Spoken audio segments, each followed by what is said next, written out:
another extension, this time for Ivica Zubac. So they're keeping him in the fold. I first off want to say that I think Zubac is definitely one of the more underrated players in our league.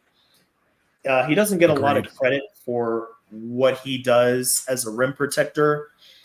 You go and look at the advanced stats when it comes to the field goal percentage allowed at the rim.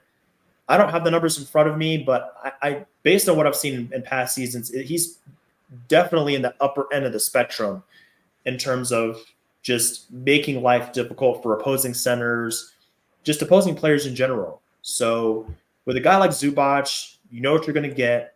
He's super solid, a good rim runner, a good rebounder, a good team player.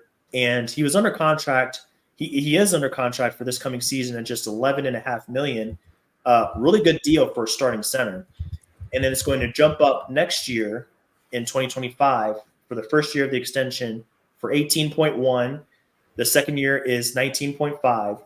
And then the final year in 27-28 is going to be $21 million. Now, I kind of want to start this off, David, by asking you a question because I think we had this similar discussion on our last podcast. We talked about Jared Allen's extension and the kind of money he's making.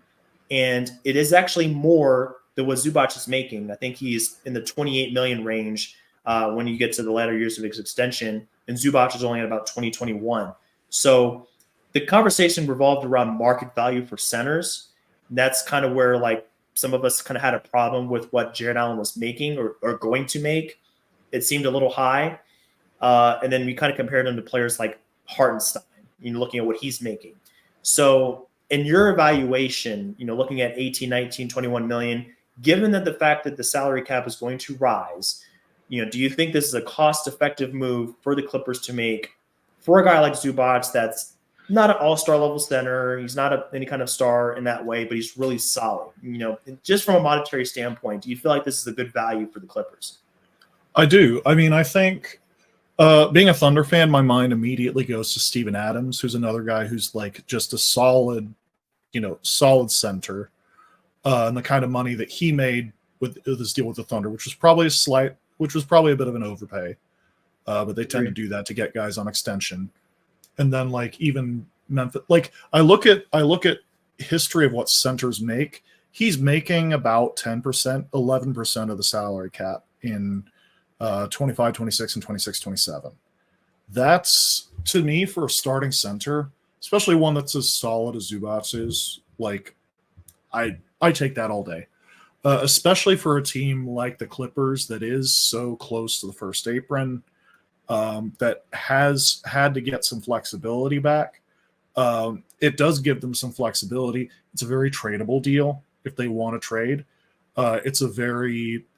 They should be very happy with it on their books. And he's a solid, I would say this is fair. This is fair money, or maybe slightly less than fair money, quite frankly. It's solid. Centers tend to get paid slightly more than I think people expect. And I don't know why that is, but just a lot of times with smart salary cap people that I talk to, center is the one position that we consistently underestimate how much they're going to make.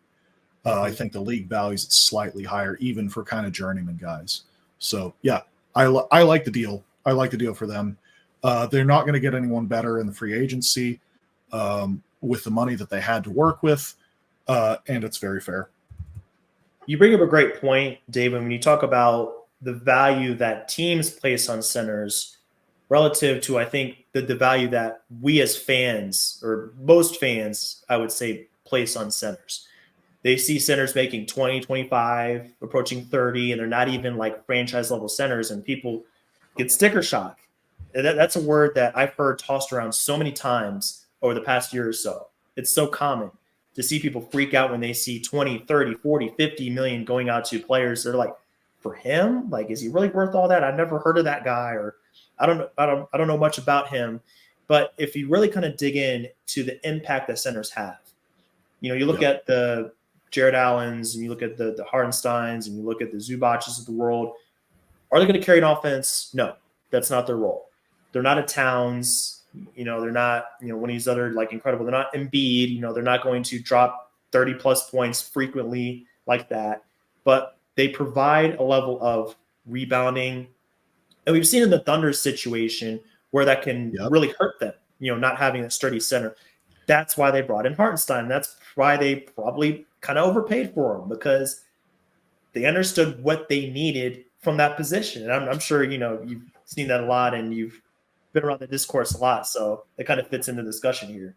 That's an interesting one. If we have like a couple of minutes, I might dig into that just slightly, because I think the Hartenstein deal, I think it's very hard to overpay short deals. I think most short deals tend to be fine if they're 2 years or less. I think it's very hard to overpay for a guy, except for Tobias Harris, because somehow the Pistons found a way.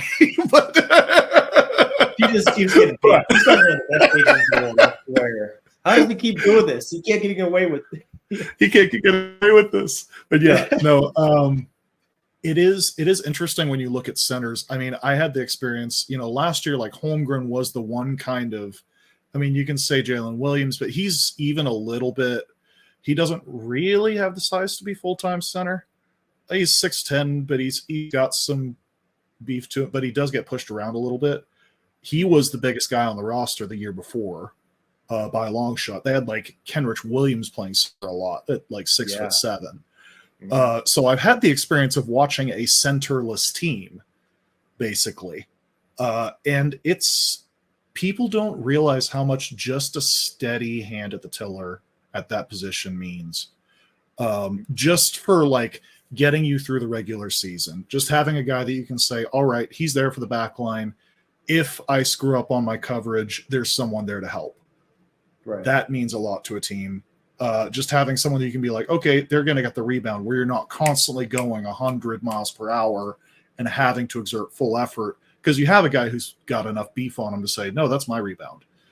That matters. And I think fans underestimate that a little bit, especially with the small ball revolution the last several years. We've seen kind of a swing back against the traditional center. And I don't know, beef matters. Beef matters. We need to make that a hashtag or something. I like that. No, but seriously, I mean, it's really valuable to have rim protection, have rebounding on the interior. You look at the teams that went deep in the playoffs this past spring, the Mavs. They have two great centers. Yeah, Gafford, Lively. I mean, cleaning up, protecting the rim, getting lobs. You look at of course, with the Timberwolves, having Towns in there, having Naz Reid in there, having Gobert in there. It's no secret that teams with good, sturdy centers will have a lot of success. Even the Celtics, having Al Horford in there, with as old as he is, still just a really solid guy having the interior and to also space the floor, do all the little things, there's a common theme here where we look at teams that have good, solid centers on the inside. Typically, not always. It's not like, oh, you get a good center and all of a sudden you're going to be a title contender. But if you're a great team and you're missing that can really help you kind of get over the hump, or just give you that little extra edge. So I can see why there's a divide between what fans think about the center market and what teams think about them. The teams know that, like, hey, this is basically a prerequisite to being an elite team. So they're willing to pay them pretty good money. Nick Claxton is another one. This is a team that's rebuilding. The Nets are not going anywhere next season of significance. But still, I mean, Nick Claxton is one of the better defenders in our league, even though he's slider frame. He's not the biggest guy in the world. He's kind of built like Chet in a way. Yeah. But, man, he's impactful. So, I mean, these guys demand money that their agents know. These players know, like, hey, these guys are getting this much, 15, 20, 25, pushing 30. I feel like I'm worth somewhere in that window of money. So that's where we get Zubac making $70 million over 4 years, which I agree with you. I think it's a great value, especially for a guy that's just going to be consistent as they come. And he's not going to be too old at the end of it. It's not like he's going to be in his mid-30s when it's over. He's just now hitting kind of the latter part of his 20s. So he's probably going to age well into the latter years.